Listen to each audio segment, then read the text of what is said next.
a queen. I am the queen. Na queen lazima nikuwe na crown. Yes.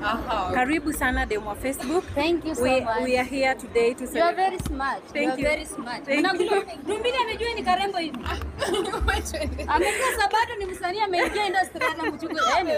Yeah, tuko hapa leo ku celebrate Oga Obinna and we are so happy to see you here. Yes. Leo ni he's going to share his mistake. Na tuliona kuna wakati ulipost ukasema watu wanasema wewe ndio one of the mistake. Wewe una expect ni mistake gani ungependa kusikia from Obinna?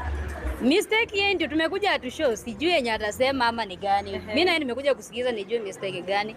Yeah. Kabisa and karibu sana, kitu ambacho labda leo unatarajia kwa sababu of course pia kuna mafansi wako hapa ambao wamengoja kukusikia, na pia jana ilikuwa birthday ya Oga Obinna. Should you expect a surprise birthday gift from them on Facebook?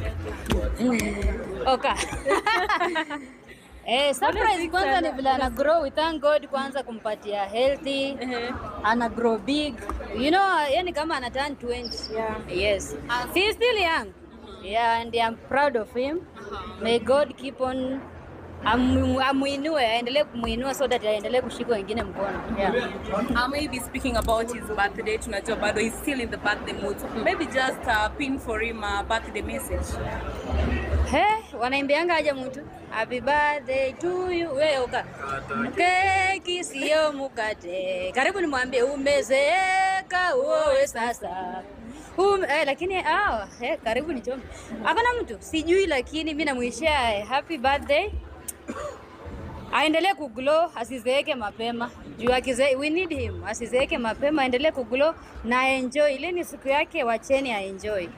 And then on Facebook, the fact that Obinna is talking about my mistakes today. What is that one thing that you've learned from Oga Obinna? The fact that you attend our my mistakes. What is that one thing you learned from him? Hii maswali zenyu leo ni ngumu. Nimelani vitu mingi. For example, you can mention one. The best thing I have learned from Obinna, hardworking. He's a very hardworking man. Yeah. And do you think there are mistakes that you've made probably in the past that you would love to talk about and maybe encourage other people? Me hakuna mistake nimesha make kando tu na kuingia kwa relationship when I was young. Juu ningekaa nikuwe virgin ningeolewa kama bibi ya Jux. Hiyo tu ndio one mistake nishaifanya. Yes, but bado ndafanya harusi. Na ndawaalika. Maybe harusi ni lini because tumeona pale umetupostia kina Jux as your role model. Yeah, Jux is my role model, but not now. Even now I'm not dating. Sahi na chase better life. Ukiangalia bibi ya Jux ni working class. Nigeria ako na workshops, juu ako na